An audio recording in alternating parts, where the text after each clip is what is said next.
Continuing into Week 5, our 16 teams are on the road to San Francisco with that prize pool of $171,000. Welcome to the WGLNA. I'm Joshua Gray. And I'm Randall Holcomb. We had some interesting matches last night, changing everything up yet again. And we're looking at another night of the same kind of craziness in the middle. And some of these tiebreakers are going to happen as well. 3 of these teams that are tied in the standings, all of them have matches tonight to determine who's going to overtake who, which is going to be a big storyline tonight. And we'll continue to see shifts and developments within the mid-tier range of the standings with all these different teams. A lot of talent amongst about 12 of them, I would say, or it could be really anybody's game to make it to the playoffs, and that's what today and the rest of our regular season will determine. Yeah, I was reviewing some of the off-broadcast matches that we didn't get a chance to see just earlier today, and I'm impressed with the way some of these teams are improving, really making great strides in their ability to understand absolutely everything about the new format. Let's take a look at the results from our previous night on Tuesday of who beat who. Hammer Time took down RBIS 5-2. Elevate took out I Love Lamp 5-2. Cunningham's 5-1 against Victoria's Secret. That was the outlier result, and Simply Irresistible was sadly not able to take down Simp 2-5, but Simp again looking impeccable, as they pretty much always do, Randall, in every single one of these matches. It's a big question. Is anybody going to be able to take them to an actual tiebreaker? You know, or even actually the almost inconceivable, a win against Simp. Well, we'll still be able to see Simply Irresistible tonight and see how they perform as well. Another big matchup I'm looking forward to. We'll talk a little bit about that later. But it's very true, the type of resonance we may see with a lot of these teams as they inch closer and closer to the playoffs or closer and closer to the finals, who can take down Simp. We've had previous storylines in the past and previous seasons of who could take down Fulcrum or who could take down Fnatic. But we had that for Simp because we had 2 groups as well. Yeah, we did. We did in those standings, in those divisions back in the day. Moving on, let's take a look at the matches that were not broadcasted on Tuesday night. Full Potato took out Top Tier 5-1. That's a bit of a surprise. Fun Gaming 5-0, Penguin Mafia. Roulette and Simple Tankers. Roulette's on the road competing in a different tournament. They're going to be back soon, so we'll let you know the results of that matchup. And Timed Out lost to Noble 2-5. Timed Out still without a single victory so far this season. It's really unfortunate, but I want to focus on the first match there. We had the top tier match, which was crazy because you expect top tier to perform so well, but you'd be surprised. You'd be surprised. Full Potato was exceptional in the offline ones. Foster Kid pulled out a Commander J level clutch. The five kill worthy then. Well, it was a 2v1, and it was actually rather astounding. We'll have to props to him. All right. Well, let's take a look at some of the recaps with some great highlights from Tuesday night's matches. First up, it was Hammer Time and RBIS. RBIS still looking great for their second season, but Hammer Time proved their experience was definitely something not to be trifled with. And take a look at the roster. Where's Precam? Not there. No. That's the curious thing about Arbis, really throwing off their results. Maybe we'll get to learn a little bit more about that tonight if we speak to them. But Hammer Time played it excellently. Just pulling back at the appropriate time, making Arbis walk into a crossfire, and then just tearing them apart when they finally walked right into that perfect trap. And Steps is one of the most played maps that we've seen so far in this league, and seeing teams using that Western approach either to defend more aggressively or obviously to move up to set up an attack. But I like that type of aggressive stance coming from the defenders rather than staying in that northeastern valley. Let's go ahead and move on and talk about I Love Lamp versus Elevate, another one of the highlight matches I want to check out here. I Love Lamp showed a little bit of promise here and there. Elevate looked tight, but not as tight as they should have been in a certain sense. A couple of mistakes here and there, but in the end, Elevate was able to take the series. Yes, and on Steps, they were put up in the same situation Simp was. Elevate bringing an artillery piece, and Urtai performing rather well, making a name for himself as an Artie this season. Of course, he played Artie before, but got to give him a little credit there. He made a nice tank destroyer shot, direct fire, but Elevate taking on I Love Lamp. I mean, those attacks they had, which turned out to be defenses, on Steps, they handled their opponent perfectly, and I Love Lamp just did not attack properly. I'm definitely going to have to talk to Elevate during the face-off to see what comms were like when Urtai was landing his shots in that GW Panther. That's, I wish I could have been there in those comms. Let's go ahead and take a look at the Cunninghams versus Victoria's Secret. Cunningham's looked devastating against VS here, who still have continued to have some roster problems, continuing kind of the bad luck from Season 4, but they're still in the fight. They're still doing the best that they can. And we saw against the Cunninghams, they were able to take at least one victory against them. Yeah, and you could tell the Cunninghams were back in form that day. You could see their flexes, their ability to predict, the kiss of death from Commander J. I like that kiss of death. That was fun. The Cunninghams still, to see that type of aggression, and I want to heavily emphasize this because we saw the mentality of Season 4 into Season 5 with the shift to 7x54 of the defender's advantage that Abe Martin was a practical, we have to admit, practical advocate of. But then you can get stuck in a corner, Randall, and these teams do not want to be stuck in that corner because if there's one team that will punish you by being too predictable, it's going to be Simp. You're right. You're right. They will tear you apart, especially if they can understand you. You have to throw crazy strategies. You have to bring something absolutely out there, because if you don't, they're going to be prepared. Just like on steps where you had members of Simp moving for a southwest flank while a group moved in from the east, so your forces are split. Simply Irresistible recognizes this weakness and goes for it, but Simp is prepared. And they arrive just in time with their massive light tanks to take momentum back into their favor and just wipe the floor with Simply Irresistible in battle number 6. Now, one of my favorite moments that happened in that series was actually on Prohorovka, where I believe it was a Droxus or maybe Abrasive.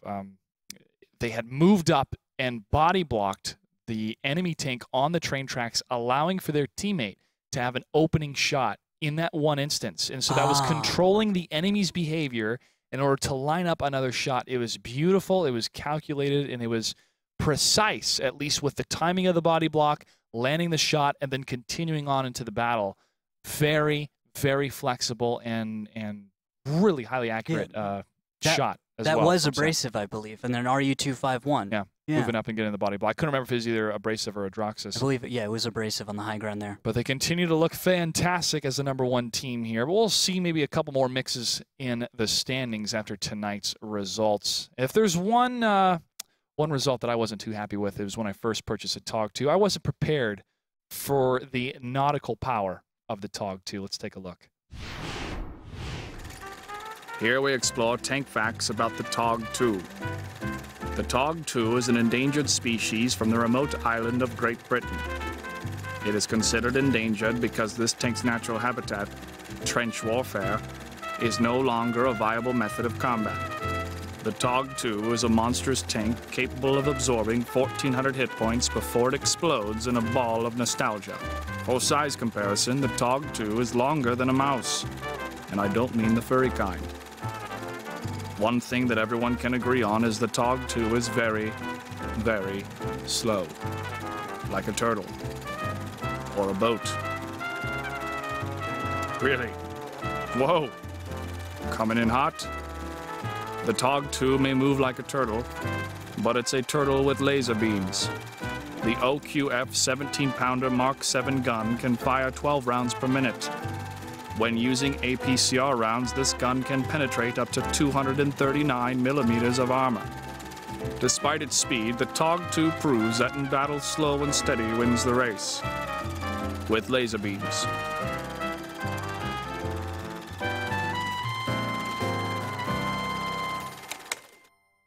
If you're asking yourself who was driving that TOG 2, it was not yours truly all the time, but occasionally it was. Still a lot of fun to play that tank, and very, very rarely have we seen that tank played back in the day, at least in 7x42. Just for fun. Not really the perfect one. Always use nautical terms and travel near the water. You are assured victory. Yeah, it's a great tank to have. It's my first premium tank that I purchased, also the first premium tank that I sold. So it's not for everybody, but it is a classic. The first matchup tonight is going to be Fun Gaming versus Hammer Time. Now, Fun Gaming is looking really solid here, Randall, in comparison to where they stood in the previous season, and also with the type of moniker that they had from being the camping team. They've shed that moniker about 75% of the way so far, just 25% more, and the only way to do that is to be aggressive continually. They don't really need to change right now. It's just kind of proving it more and more, but they're looking fantastic. I almost feel like you're holding them to that old moniker. I've almost dropped it after watching a lot of their matches. They're looking solid. They're playing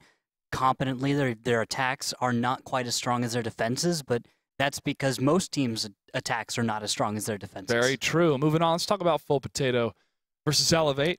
Full Potato currently, their last matchup actually against Top Tier was 5-1, and they're tied with Fun Gaming for 5th place. So what happens in the first map will affect at least what's going to happen later on the second matchup tonight. Yeah, and I'm looking for Foster Kid this time. Foster Kid performed very well the other day against Top Tier. If he can do that today, that's what's going to allow Full Potato to just overcome Elevate to such a degree that I'd expect maybe like a 5-2 if he's on his game today. This is going to be a big chance for Elevate, though, to claim a higher status in the standings, Full Potato being tied with 5th, Elevate down at 7th place. Mm-hmm. But that last victory against I Love Lamp could turn the corner and help them gain that momentum to climb their way to the top of the standings, at least higher than they are right now. Simp versus Simple Tankers will be the fourth matchup tonight. This is a bit of a classic of the WGLNA since these two teams have been with us for a significant amount of time when it comes to the amount of seasons. Simple Tankers got knocked out from last season and climbed their way back through the qualifiers, and they're trying to continue that climb in the standings. Simp undefeated, though, right now, Randall, and the last series they had against Simply Irresistible, 5-2. Simple Tankers, they're still waiting on that roulette matchup, so they didn't have a match on Tuesday. The previous matchup that they had was a tiebreaker win over Penguin Mafia, yes, it was a tiebreaker win versus Penguin Mafia. Yeah, and Simp looks solid. You've got their opponent, Simple Tankers, always bringing them right to the brink. Remember that with Simp and Simple Tankers. The match is always the highlight of the season, I think. If we go to a tiebreaker in this match, I would not be as surprised considering some other tiebreakers we've gone to in Season 5. Last of all tonight, we have RBIS versus Simply Irresistible. Now, RBIS lost to Hammer Time on Tuesday. That knocked them down to 4th place. They were in 3rd place before them, but they're still top 4, looking very good for their 2nd season in the Gold League. And overall, their performances have been great. Just minor mistakes here and there, and executions, a little bit of hesitation. With a team that's kind of in their sophomore year, we can come to expect, and if they can rise above it, they're definitely going to the finals. And I'm worried about Precam right now. He was absent last match day. If he's absent again, I think that hurts Arbus because he's the primary caller and leader for the team. Simply Irresistible is part of that 3-way tie with Simple Tankers and Elevate for 7th place. Their last matchup, they lost to Simp 5-2. Another team that's impressed us, and I don't think we can say it enough, the amount of hardships any new team can have coming to the Gold League, facing veterans that have been doing this for almost 2 years. But Simply Irresistible has been able to hold their own, and I think that really hones into how long they've been kind of together as a team. At least some of the core members. I mean, they've had some roster changes at the beginning of the season. Yeah, you're right. I think Simply Irresistible is probably one of those teams that's going to come out of this season, and if they don't make it to the finals, you can expect them next season to be in hard competition for it, maybe even removing Hammer Time, Arbus, or the Cunninghams from that place. Yeah, and one of the unique things, too, about these teams is that even though there have been some switches here and there when it comes to rosters and team formats, if you still can have a group of 4 or a group of 3 that can get together, there's a lot of strength with what that 3 and what that 4 bring to a group of 7. Well, that does it for our pregame show. We're looking forward to the first matchup, which is going to happen after this. Stay tuned. So how was Poland? Well, Poland was great, man. Oh, did you hear that G-Forcer had some trouble with customs? They found a trampoline in one of his bags. What's he doing with a trampoline in one of his bags? I don't know, man. I guess he likes to practice with it or something. No, that sounds like a crazy rumor.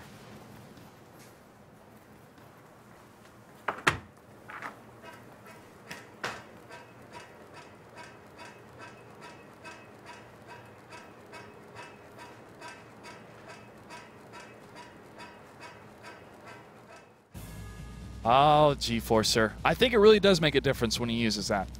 And he really can play with it. I watched him play a few matches. He can still aim well.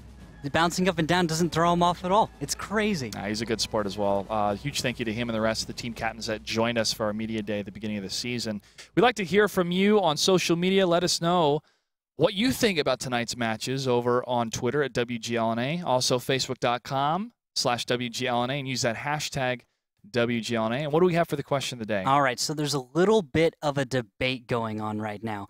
Hashtag RU251 or hashtag AMX1390. You guys decide. What tank would you bring to the battlefield? And I'm looking forward to finding out who kind of wins that discussion, because you and I discussed that on Tuesday.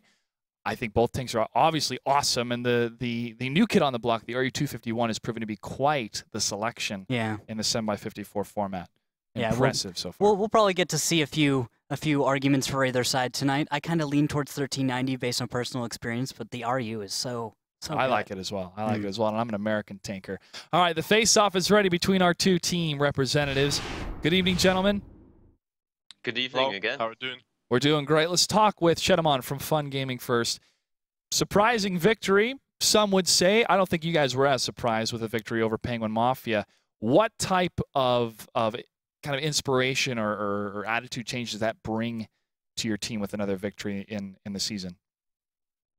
The 5-0 actually made us think that we really can win without losing games, and I guess today's match is crucial for us in terms of getting to the LAN event, and getting a victory over Penguin Mafia really inspired us. It helped us come for today's matches. Shedamon, I want to ask about Facepalm and the AMX13F3.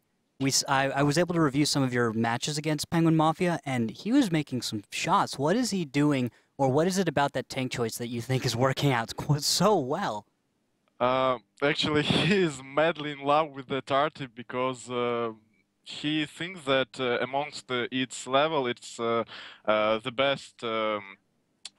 It's the best arty out there, and he practices it a lot, and he actually loves playing it, and that's like, I think it's pretty much it.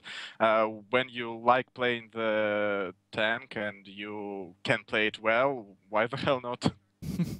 Oh, right on, man. Good way to put it, Shedamon. Let's go ahead and check in with your opponent tonight. We had Liebestad from Hammer Time standing by. Liebestad, you had a great victory in your last matchup that you had on Tuesday. That was 5-2 over RBIS. How did that change your outlook of the season when you became the third place team, overtaking their spot? Well, you're right. It was a big win. I mean, we got a full win against them, so that gives us 17 league points. We're still behind Cunningham's.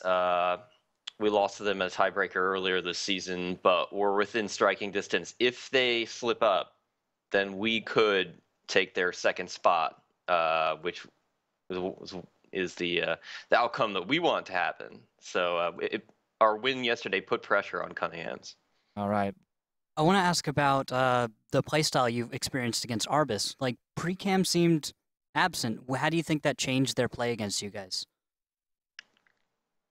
They have a lot of good players. I don't really think Precambrian being absent. I'm not really sure what personnel might have done to their play style. I don't feel like they played their best game. I think they're way more dangerous than they were a couple days ago.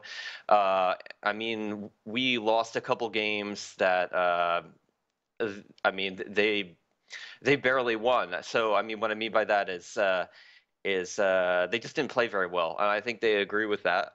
I think they're capable of doing much better. So yeah, maybe it was a personnel thing. I'm not sure, but if we face them again, I expect them to be much more dangerous. Any words, Liebestad, for your opponents before we start?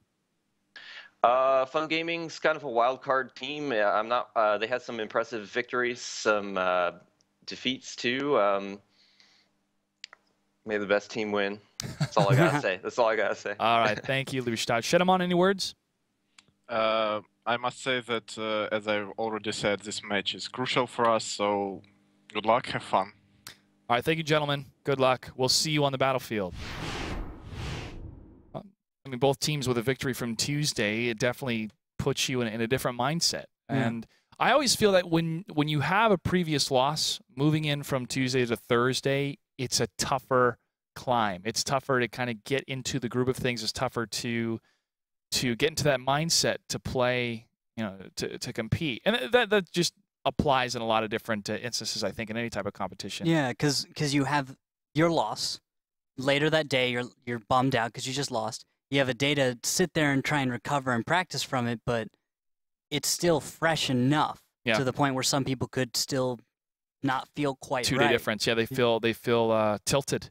Yeah. Tilted, and that could get really dangerous for teams. So sometimes Wednesdays they won't practice to say, hey, get out of the house, get away from the computer, do something else to get your mind off the game, and then you can come back more fresh on Thursday. But every team is different. Every individual is different with how they deal with stress. So it's fun to see how these different storylines line up for these different individuals. We take a look at the rosters here. All right, so of course we're watching Facepalm on Fun Gaming tonight because apparently he is in love with his artillery piece.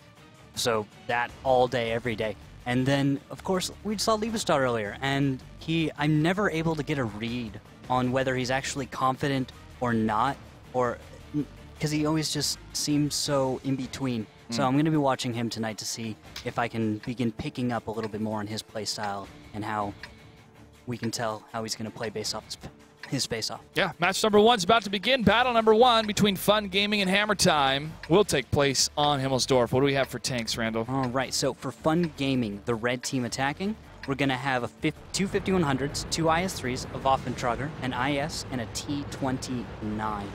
Good lineup right there. We saw some success with the other day. Hammer Time is going to bring a 110, 2 5100s, 2 IS-3s, a KV-3, and a T-29. All right, taking a look at Zazie and Nitz in this northwest defensive corner. So this is typical for the defending team on this map. Nitz fires on the fly just for a blind shot here. And we're seeing a division coming from Fun Gaming with 3 of their tankers heading up to the hill, while the remainder are slowly moving up to the Gulf line just south of Tank Alley.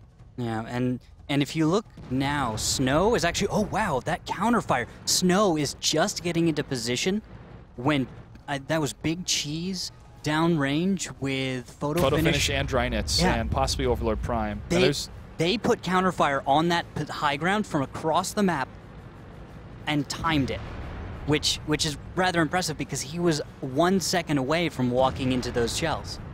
There's some return fire in that direction, but no shots have landed for either team so far. Drynets will maintain this position in the train station, while Big Cheese is heading towards that corner where Nitz, Zazie, NYPD, and Photo Finish are staying. There's a couple more shots coming a little bit downrange towards the south, but no connections again. And here's more of a setup coming from Fun Gaming as they move into enemy territory on the Delta line. And as they get into this, you're looking at the way that they approach this problem, this situation. Always approach every single part of this map as if your opponent's right around the corner, because they very well could. Every once in a while, one of these teams is going to throw out that strategy, which is just going to catch you off guard. And if you assume every single battle that they'll go into the northwest, you could find yourself walking into one of those crazy crossfires and losing 1 or 2 tanks for nothing. And that's the way Fun Gaming is approaching the situation right now. Danis could be the first tank spotted and shot on the side of Hammer Time, but he does not fully commit. Wisely, he stays behind and slowly creeps up while the rest of his team moves in a position to attack against Hammer Time's defensive posture around the flag cap. Does this Fun Gaming strat look very similar to the Cunningham's attack that we've seen before?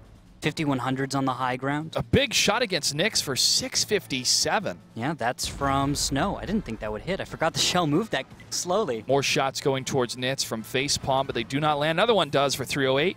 It's in a little bit of trouble, but he doesn't have to move out. He can move back and wait for Fun Gaming to come to him. Yeah, and it looks like Facepalm and Inside are going to start their reloads in preparation for the initial assault on the northern cap.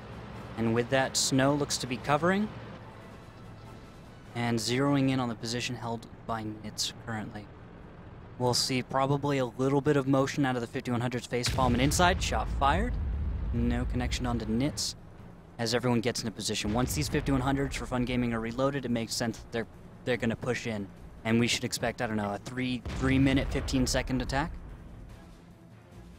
That sounds very accurate. Yeah, around 3:15. I would hopefully they try it a little bit earlier, around 3:30. Yeah, that's an ideal number right there. Yeah, about 3:30, I find that's enough time usually. If after the engagement you've won, but one tank's trying to escape, you're able to chase it down. Or it loses momentum and everyone's starting to play those corner games and everyone's split up like that. Yeah. those kinds of situations can really throw a match for you when you would have won otherwise, even if you have more tanks. We've seen plenty of battles that have ended like that simply because there was that lull in a brawl. There's a corner game, and Danis will be the first one that's seen and fired upon. 2 shots connect. More shots continue to ring true on Dantis. Can he escape with his life? 580 in that second volley. Another shot and a bounce, though, from NYPD. That was meant for Dantis, but it hit Go PvP instead, so Dantis is lucky in that situation. There is the symbol for the base capture. And now volleys on NYPD. Looks like, oh, big miss from NYPD, Snow. if he didn't move, that would have been a direct hit against his 5100. Smart. Heads up movement coming from Hammer Time here is still a little bit evened up on hit points. His photo finish takes another hit for 319, but then you start to see more tanks dwindle like Yark after a hit like that. And now the flank moving in from Hammer Time, but preparation by Fun Gaming inside, and with him Facepalm, prepared to counter the 5100s moving to the south. NYPD is found, takes 262, and then inside moves out. Two shots and will take him down, and now into NYPD. That's going to be 2 kills for not a whole lot of cost. And they're maintaining this position. They're dancing back and forth. They still have a lot of HP from Snow, who fires a big shot against Drynitz for 1078. And then Drynitz goes down. Facepalm turns the corner, fires into the front of Big Cheese. No tanks have been destroyed on the side of Fun Gaming, and they're the attackers here. And now inside is moving in. This is just horrible for Hammer Time, but Fun Gaming has handled this situation incredibly well. Still have not lost a tank yet, sharing that HP, moving tanks in and out, focusing on the lower tanks with HP here. Unfortunately, a big bounce on Nitz. Nitz is the last tank left alive, and Inside's going to push up. He's still waiting on the reload. Danis could line this up here. And a ram for 120. And a nice shot right over in stride. And Fun Gaming puts the first point on the board against Hammer Time. This is a well-played attack. We haven't seen something quite so clean in some time, especially with such a high-level match that we're watching. This is Hammer Time defending Himmelsdorf.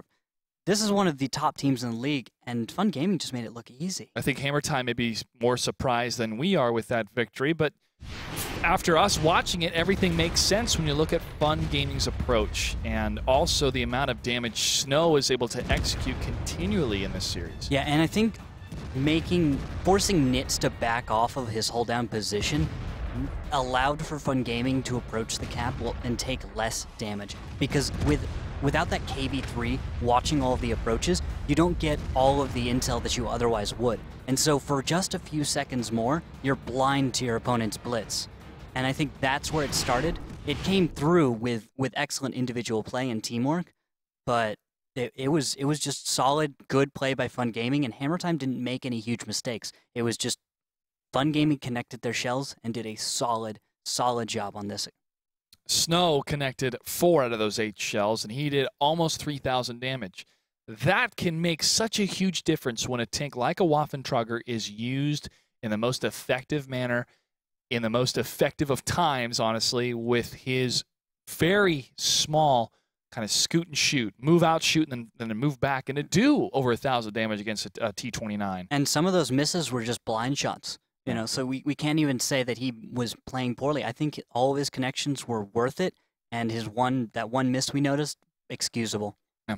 Battle number 2 between Fun Gaming and Hammer Time is almost upon us here as we have about 8 seconds left in the countdown. What do we have for tanks? All right, so we've got 2 5100s, 2 IS-3s, Waffentrager again, IS, and a T-29. So Fun Gaming feels confident in their last strategy. They're going to do it again. Hammer Time.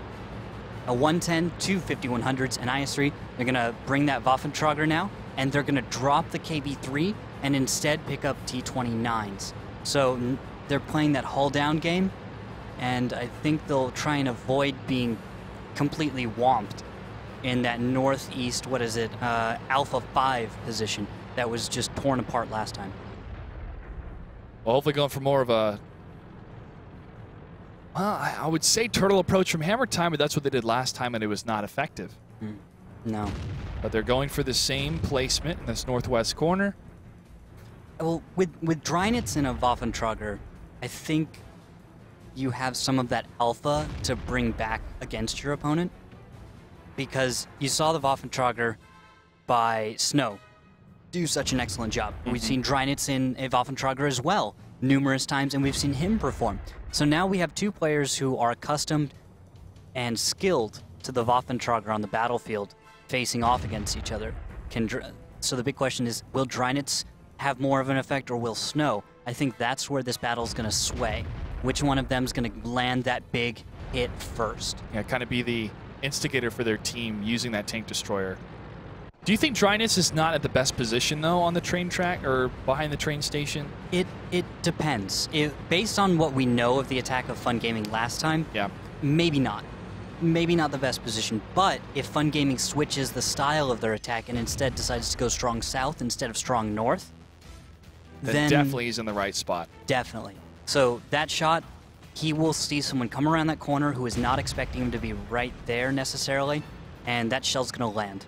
And it will take almost half the health off an IS-3, half the health off a 5100 usually, and that starts the whole fight off right in your favor. Your opponent doesn't have a chance to back off usually, so they're forced forward, but now they've lost that element of surprise. Where are they going to attack? So now you know. Waiting for Fun Gaming to continue to push forward. Fire trigger. 2 shots from face palm. And inside. Are close but no cigar against Hammer Time. And then a shot out from Snow. No connection again. This is Hammer Time adapting to their enemy's previous strategy, and Fun Gaming is doing the same thing. But Hammer Time already knows what's happening. They've already been able to dissect their opponent's play. They recognize where their weaknesses were, and they're altering their play in order to mitigate that kind of damage. Now you see Photo Finish is lit, backing off, and Snow is zeroing there. If Photo Finish doesn't wait to go dark, or if Snow can time this right, just get in his enemy's head, no, he's going to peek, maybe 5-6 seconds after he's not spotted, or it looks like he's going to move forward right now or something. I think Snow's deciding, though, that let's not waste time sniping. Let's get close. Let's start this blitz. Let's not allow this to get to 3 minutes where Hammer Time's going to be able to salvage it and just have someone run away.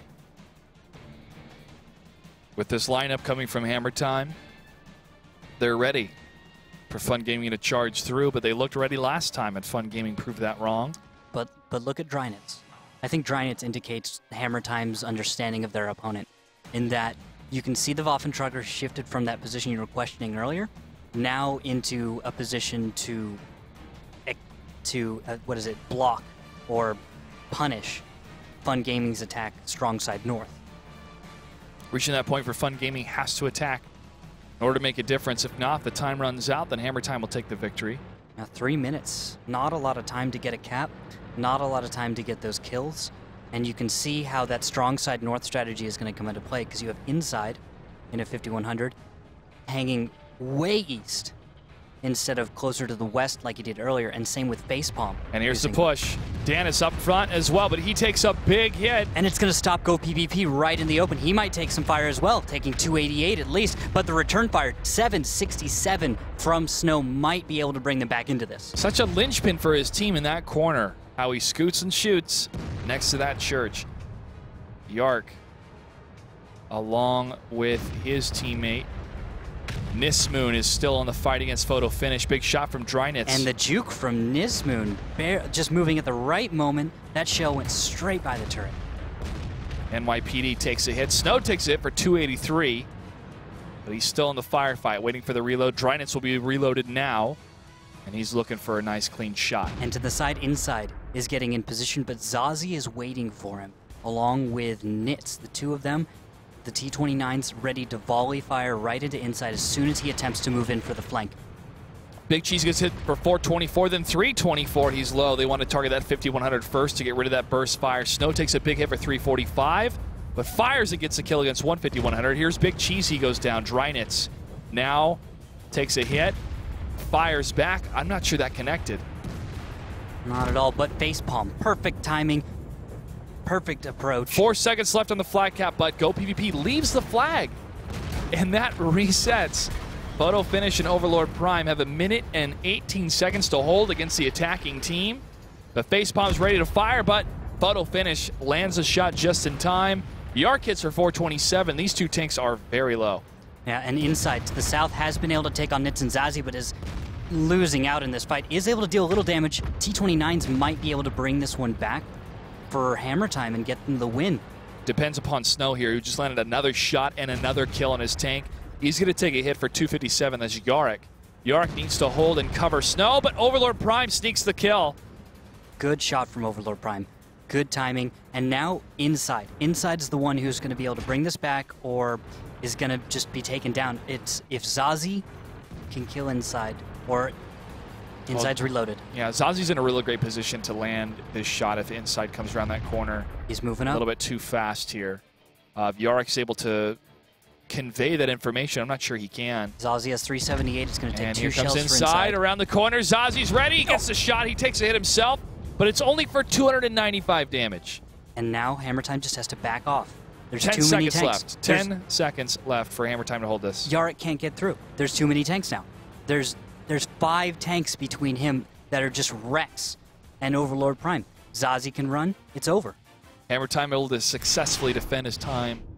Ran out. Still very high-octane battle twice in that same area. And these Waffentruggers are really making a difference for both teams in Battle 2. And when you take a look at it damage-wise, the Drynet's 1,568 damage against Snow's 1,576 damage. So the only difference between their performances is how much damage by less than 100.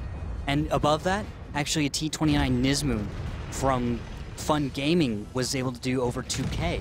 And on the other side, for nearly the same damage as well, Photo Finish for just over 2K in his 110.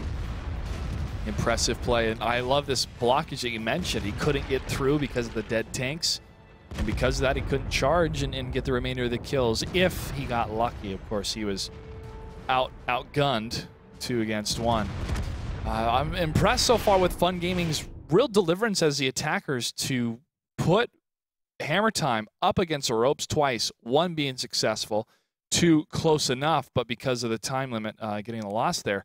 So now the tables are going to turn for Hammer Time to be on the attacking side. Can Fun Gaming have the same defense tactics that are quasi-effective in the same sense, or will they be a little bit more mobile compared to Hammer Time here as we get ready for battle number 3? Well, knowing that Drynitz is using the Waffentrugger, probably, I'd expect, and maybe you'll agree, bring the Waffentrugger, see if it works. You know, that thing hits so hard that you make one connection early on, and the game is instantly in your favor, and you can begin doing whatever you want. Yeah, so much can change with one shot because of that tank. That's why these teams bring it. As we move into Battle 3, we'll find out if Fun Gaming will be able to defend against Hammer Time here on Himmelsdorf. What do we have for tanks? All right, we've got 2 5100s, 2 IS-3s, a Waffentrugger, KV-3, and a T-29 for Fun Gaming. So that standard Northwest defense for Fun Gaming, and they're going to have Snow in that Waffentrugger again. Now, on the other side, Hammer Time's not going to bring a Waffentrugger at all. 3 5100s, 2 KV-5s, and 2 ISs. So just a mountain of hit points with those KV-5s, which will allow for them to take a few more hits and keep those 5100s alive a little bit longer. Opening movement from Hammer Time as the attackers. All hill. Really? Yeah. Absolutely everyone. That is... KV-5s are going to take a little while, aren't they, to get up and over? They'll take a while, but they're going to stay as a team with this movement. No, don't tell me Hammer Time's going to go with an attack across the A-line. Like everyone all the way across the A-line can't stop, won't stop onto the cab. Well, Fun Gaming will be prepared for that, at least currently. No, they won't. Go PvP is the only one watching that angle, and any support nearby, it's inside for now. But the initial opening move from Fun Gaming, which was to move south and try and catch Hammer Time moving across the K-line into the west side, didn't seem to really work. So they're going to move on back, and it's going to become that standard northwest defense position. So now it's an exercise for Hammer Time. Can they break it? Movement now from Drynitz, looking to join Photo Finish and Nitz, who have stopped all momentum. They're waiting for some information gathering from the front tanks. There's a shot from Photo Finish, does not connect. Go PvP is not in that position. I gotta back up. He's in the window slightly to the left of that, and looking for the 5-line approach into the north cap. One shot from Nitz. That one does not connect either. But they know. They get to see the impact of the shell. They know there's nothing there. Or at least they didn't hit anything and bounce. It's a little bit of an indication. And now the KV-5s are going to move into the front. Looks like IS is right behind them. Yep, and it's a little choo-choo train. Choo-choo train to death, hopefully, for Hammer Time, if they're able to catch their opponent off guard. But the conglomeration of tanks for Fun Gaming in the defense spot for the northwest corner will not make this easy. Not at all. Now, looking at the very specific positions from Fun Gaming's defense, if this goes across the A line, then Facepalm and Dantis will have a hard time making those opening shots. But if they approach further to the south, like in the way that it does appear as though Hammer Time might be going for, they'll have an easier time of making those opening shots. Although Drynitz and Overlord Prime are going to stay behind in KV-5. Yeah, so, I think that's setting up a second flank here. Yeah, so the KV-5s across the north, and then this could be a pincer attack, moving in from, what is it, Delta 3? Yeah, they're sweeping through the different blocks. Nitz went through the Charlie section, that midway point, and now he's cruising up slowly with the rest of his tankers here. This is a unique way to route this. Up and over the hill, avoids any spotting or any opening blitzes, meaning that Fun Gaming can't get early damage, making the attack impossible. So that's a decent way to approach it. True. Then they go for some blind fire, just to see if they can get early damage for free. Of course, unsuccessful, but they don't know that yet. And then it'll be a strong south attack, which Snow is surprisingly set up to get the opening shot on this. And here's a turn around the corner, and Nitz takes a huge hit for 898 from Snow, shutting down the first tank around that corner. Danis return fire for 304. NYPD's getting lit up next for 673. The accuracy of Fun Gaming has looked phenomenal tonight. Another shot rings true against Hammer Time, and they are down 2 tanks. Snow fires again, and Big Cheese is so low after 1347, and that volley, and he goes down. Look at this setup on the side from Nismoon, completely uncontested and landing these shots right into the side of these tanks. Yeah, but the KV-5s are still alive, and they're doing their work here. Able to take down just one inside, and now Dantis and Facepalm are in danger of going down. Snow lands another big hit and another cleanup kill against Hammer Time, who's only down to 2 tanks, and they're low. 5 tanks remain for Fun Gaming. But Snow's about to be reloaded. And that could be the final shell. Who's going to get it? Nismoon? Nismoon he's pumped for it. I think he's going to reach that corner first in that T-29. And he's got the 105. Should be easy. Turns the corner, looks for the shot, or does he want Snow to get it maybe? Oh, Snow doesn't get it. Or Yarrick. Yarrick? I think Yarrick got that shot. And that's it. Fun Gaming now leads 2-1 against Hammer Time in a very, very successful defense against HT there. Shut down around that corner, and Snow landing that shot is as soon as Nitz fell, then it started to fall apart. Yeah, that's the whole point of putting that Waffentrager there. That huge hit for 898, you get to back off, your team knows what's coming, they peek out, your opponent continues to move, and the distance from where you are spotted and where you can take fire as the attacker from the south to the point where you actually engage with your opponent is so far. And we didn't even get to talk about the T-29 in the south, able to put another angle of crossfire on that. That was Nismoon able to deal some of that damage. Only able to do 650, but picking up 3 kills that battle. Yeah, I want to take a look at Snow's damage. 3 for 3, 2,346. This has been one of the best performances we've ever seen, not only with a Rumba, but any tank destroyer coming from Snow. It was just so clean, you know? Everything seemed to just work out as it should for Fun Gaming. Now, there was some surprise, of course, with those KV-5s moving in, but Fun Gaming kept their cool, and they dealt far more damage than their opponent could even come back from. And the biggest thing, too, is that he's utilizing the Rumba in the best possible fashion, at the best times, in the best little corners.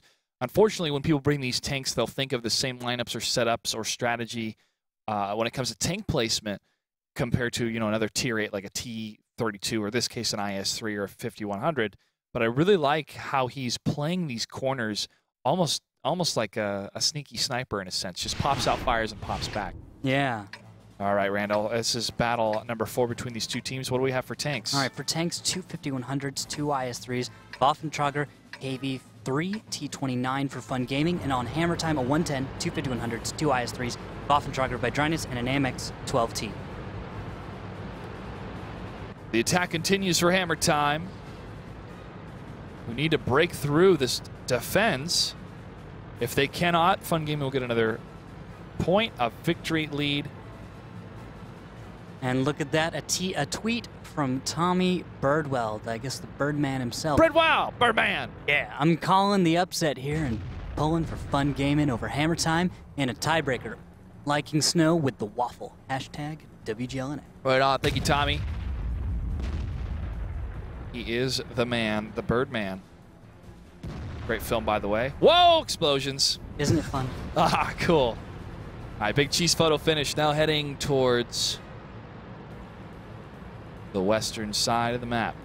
Southern approach coming from Hammer Time. And could this be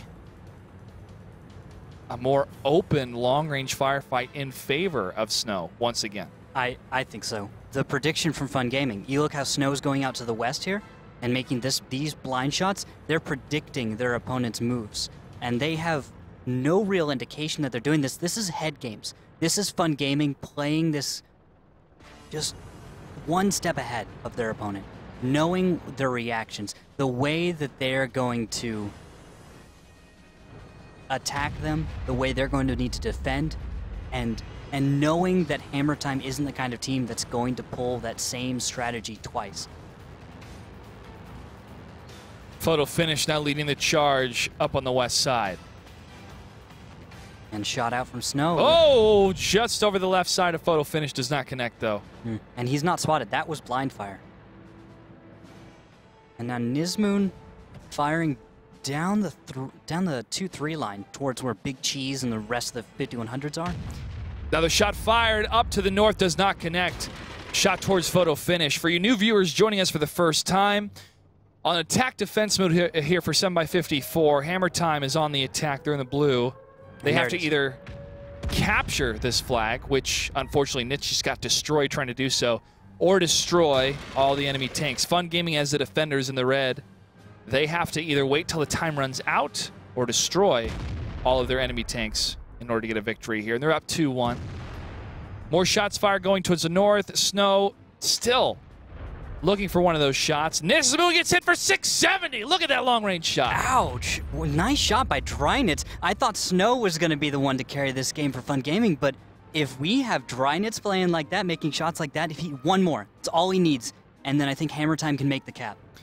4:04 left in the battle clock here. Big Cheese gets hit for 356. This trifecta of tanks here are looking for an opening to get on this attack, and they're going to have to do it quickly. Time is ticking away, and around that 3:30 mark is when they need to make their move. And Fun Gaming is starting to understand, and they're going to take their opponent apart. Inside, facepalm, going wide on the 8 line. They're going to go far east. They can't be spotted out here. Big Cheese hit to the front for 334. Nice. Now go PvP also. So we've got 3 big, strong tanks moving out. And if Hammer Time does not push north soon, they're going to be caught between, well, a tank and a harder tank. Fun Gaming, a team that joined us in the previous season, known for their LAN performances in Russia, getting second place in 2 prestigious ones, decided to compete here in America. Did okay last season, but they're really showing some awesome teamwork here against Hammer Time, a more veteran, a more proven team. Big Cheese and Nizmoon fire towards each other. They both connect. Nizmoon lower than the tanks that he's up against here in HP. And there's 413 onto Drynitz, and now Zazie is taking more damage than he's able to put out. One more hit. Danis from around the corner hits Big Cheese, but he fires back. Big Cheese very low. The fire continues on both sides as Hammer Time has to push in as they're running out of time here. Yarek turns the corner, hits Overlord. Can't get the shot against Big Cheese for the kill. But the HP value so much in favor of Fun Gaming at this moment. Yeah, they've got every reason to be able to take this one home. Inside, supporting Go PvP in the south, and enough damage waiting up north to tear apart any tank they find. NYPD's the only healthy tank on the team. Photo finish, you could have made an argument for a minute ago, but after that hit, no. I mean, they're keeping themselves alive here, and there's a big bounce against Big Cheese, and Danis is going to pay for it. But still, enough time for the defenders to hold instead of push. Dan is taking a little bit too much damage. Yarek, however, landing at the shot against Big Cheese. Can he get it? Can he get the kill? Waiting for it. He's open. He's ready. And he gets it. Nice shot by Yarek. Good patience. Facepalm able to take down Photo Finish as well. 2 kills. Easy. Fun Gaming is sitting with only 1 tank down. Nizmoon's the only one down. How is Fun Gaming looking so good today? They are spreading out their tanks in appropriate fashions and then sticking together when it's appropriate, when it's the best time to stick together. Facepalm from around the corner behind gets the kill. NYPD goes down, and Fun Gaming now leads 3-1 as we move on to the second map, Steps in Battle 5. That's impressive. This has been one of the best matches that we've seen in terms of the flip side of a very proven team, a very veteran team such as Hammer Time, and a team that has significant experience joining us from the last season and doing remarkably well. Yeah, but we have to say that Fun Gaming is not the expected winner in this match. We're expecting Fun Gaming to maybe take 3. That's it. And then Hammer Time takes 5 or something. Maybe a tiebreaker, but that's a little bit of a reach based on most predictions. Are you a little happy that you didn't write down your predictions this time, even internally, and sign it? Oh, gosh. Okay, so Tuesday, I wrote down all of my predictions for the matches, and I got most of them right. Pretty close. Yeah. Pretty close. Yeah, I even signed it and everything, so it was official. But, yeah, this is one of those matches that I didn't think would start this way. Fun Gaming practiced their Himmelsdorf game, and they were the ones, by the way, to pick it and chose to start in the attack. Well, the flip side of this now is that Fun Gaming on the defense moving in steps, so Hammer Time has to be on the attack for the first 2 matches, or first 2 battles, excuse me. And within those first 2 battles, there is this high chance that Fun Gaming can defend for both of these and take the victory over Hammer Time. Oh, you're right. That's a good way to do it, but we've seen some rather well-executed steps attacks. We have. I think if Hammer Time's studying other teams in the league right now, they're going to be able to imitate some of those. I'm thinking the GW Panther strat, where they just take an artillery piece, and then their opponent's going to be forced to come at them. They set up that defensive wall and just tear them apart outside of their own base. Well, the thing about this type of attack and defense is because it's more open with this type of map compared to Himmelsdorf. More mobility, more mobile tanks will be chosen in the 7x54 format between these 2 teams. Battle number 5 is about to begin. Randall, what do we have for tanks? All right, tanks. 2 T-32s, 2 1390s, 2 RU-251s, and that AMX-13F3 played by Facepalm, of course, from Fun Gaming, who are the defenders right now. Hammer Time, 2 IS-3s, a T-32, 2 1390s, an RU-251, and an M44. Zazie has been another one of those high performers in artillery piece, one of those tanks that most teams are hesitant to bring. So we're going to see, 1, who's the better arty today? 2, which arty is better as far as the tank goes? And then, can you bring IS-3s to steps, a tank that I think is meant for city maps and city maps alone? And are you going to be able to work with that? There was Razor Ryan chiming in on Twitter saying he'd rather go with the RU-251. That's our question of the day today. Hashtag AMX1390 or hashtag RU-251 when it comes to your tank choices. Shot out from Zazie in the Arty. Miss. It was meant for Dantist or Yarrick. Long shot if it was meant for Yarrick, but Dantist, it was pretty close. Try to explain Arty real quick for some of our new audience members. The player in this type of tank has a different viewpoint when they aim their gun. They have a top-down viewpoint compared to the other tanks on the battlefield, which have more of a kind of first-person zoom viewpoint. And so that allows for these more arc-fire shells. The accuracy is not going to be as high compared to the other tanks there, but devastating damage if they're able to connect. And that was, looks like Facepalm firing for some blind fire. Yeah, and the advantage of artillery is, of course, that you get indirect fire. You can shoot over obstacles that another tank cannot because most tanks are direct fire. There are some which are not necessarily. You can fire over some objects depending on the gun, but Arty is definitely the preferred choice in that situation. And you're going to use that tank. Shot out from Zazie again. That was towards Nismoon, but I don't think the trajectory is going to be accurate against that tank. Lands, does not hit. No. And here's movement coming from Hammer Time to the front. Photo finish. Overlord Prime and Big Cheese are leading the charge. Nits and NYPD are playing midfield as they get closer to the northeastern valley. Yarrick, the only tank that's been hit for either side. And Dantist making his scout run. Doesn't get aggressive enough to see this. The Hammer Time tanks are still mysterious in their position to Fun Gaming. There, spotting, photo finish, NYPD, Overlord Prime, all spotted, 254 damage into Overlord in the opening shot. But Nizmoon takes damage in response and is down to half health. Another shot again towards Nizmoon. That one did not connect as he falls further back behind the rock. And, oh, there's another shot here. Oh, shot fired, 47 damage from Zazie. Now, that was not a direct hit. No, it was splash. HE shells work just much like a grenade. Most people understand that one. And it's just bigger. Just a bigger explosion there. And it hurts a little bit. Now, Nizmoon is forced to get out of this position, recognizing if I stay here, Artie's going to rip me apart. If I keep moving, it's harder to hit me.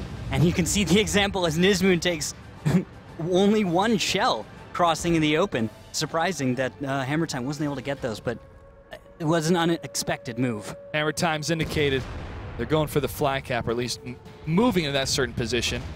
And another shot towards Overlord Prime. That is a little bit of HE.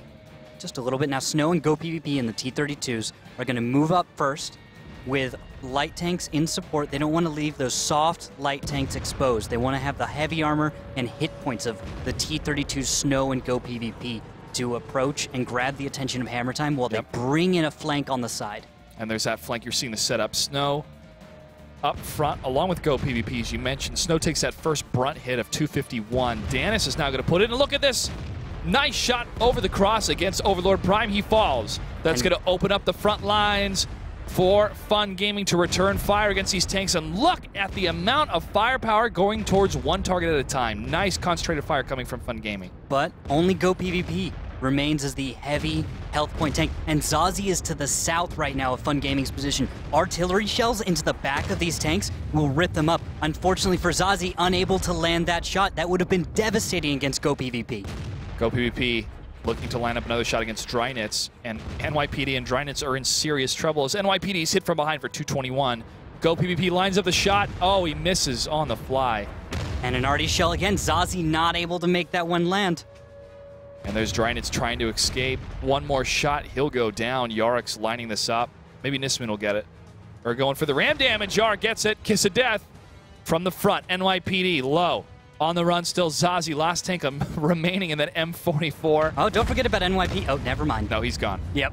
He's gone. I thought he had a chance. Danis had that locked in. Zazie gets hit for 206. The reason why Zazie's HP falls so quickly is because Artie tanks are those tanks you play in the rear. Not a lot of HP. Not a lot of armor either. Not a lot of armor, but a lot of firepower. Fun Gaming takes another point, and they're one battle away from taking this series against Hammer Time, which could be one of the biggest upsets we've seen in the WGLNA Gold League for Season 5. This is huge. It would be incredibly one-sided for that to happen, too. If this next battle, the defense for Fun Gaming, goes to them, that's Hammer Time. Hammer Time, number 3 in the league right now. Sitting with a loss to Fun Gaming, a team that is exceeding expectations right now. Fun Gaming's currently at 5th, so... No, they're exceeding expectations by being in 5th right now. Yes. Yes, that's very true. And now the ceiling keeps getting broken for this team. They keep just breaking through it of the type of expectations we have based on the performance from last season. But they said it. They were talking about this, right? And the amount of quotes they would send us in reactions to their different matches. And they would keep saying, we're not a camping team. We're not a team that's going to hold back and wait for these defenders or these attackers to come to us. We want to be able to move, use this mobility in a sense that nobody's seen before from this team, from Fun Gaming. And that is actually a lot of strength. That puts them in a position of strength with the surprises that we're seeing today. The flank movement as the defenders to encircle Hammer Time instead of continuing to wait for them to come to the northeastern valleys. Yeah, not leaning on their artillery piece so much, actually incorporating multiple levels of strategy in everything they were doing there. Let's see if they can do it again. One more time, or maybe this could be a big comeback for Hammer Time here as we move on to battle number 6. Randall, what do we have for tanks? All right, looks like we've got an IS-3, a 2 T-32s, but I'm getting a call for... What was that? Might be a possible DQ. We'll have to verify with our admin here. Looks like, let's look at the lineup here. So, yes, we have, it looks like an extra tier point, 55 tier points brought by Hammer Time in the final battle. Really? Yeah, they brought 2 T-32s, a T-69, a 1390, 2 RU-251s, and an M41 Walker Bulldog. That is 1 extra tier point. RU-251, they brought +1. And that's the end of the series. You can't do that, Hammer Time. That's anticlimactic in a sense, but they were so tilted that somebody either didn't queue up a T29 in time instead of a T32, which I think looks like it. You look at the lineup, 2 T32s. I'm pretty sure somebody's supposed to bring 1 T29. No, I think it was supposed to be 1 RU-251 and 2 M41 Walker Bulldogs. Ah, very true. That seems more likely to me. Okay, could be either one of those scenarios. Yeah, you're right. Either one. It's the 1 tier point. I just agree more with 2 T32s. Let's go ahead and explain the tier points real quickly for our audience here that may be new. You have 7 tanks on the battlefield. Each tank is a certain tier point value. The majority of tanks you'll see on the battlefield are tier 8 tanks, which you can play in World of Tanks. World of Tanks is a free-to-play game. Download it now, worldoftanks.com. With that in mind, you have to have either 5 tier 8s and 2 tier 7s, or 6 tier 8s and 1 tier 6. Yes, that is because, of course, points are equal to tier. So you get those tier 8s, adds up to 54 points. If you get it right, you're not allowed to bring more, not allowed to bring less. That's how it works. Now, if there is somebody that can't make it, if they have a roster of 6 rather than 7, then they can play with 1 tier point. They lose 6 tier points. 6 tier points, yeah. One tank down. And you can be down 2 players before anything happens, like you're not allowed to play. You can play with 5 technically, but there's a little bit of weirdness with it because you're probably just not going to win when you bring less. No, of course. Nobody's want to do that. Nobody should do that. Nobody does do that. We're just giving you a scenario of a possibility that could happen. Of course. I didn't know this could happen tonight. Hammer Time disqualified in that last battle. Fun Gaming takes the series 5-1 against Hammer Time. But that was just the first match. We have 3 more matches for the night. Match number 2 begins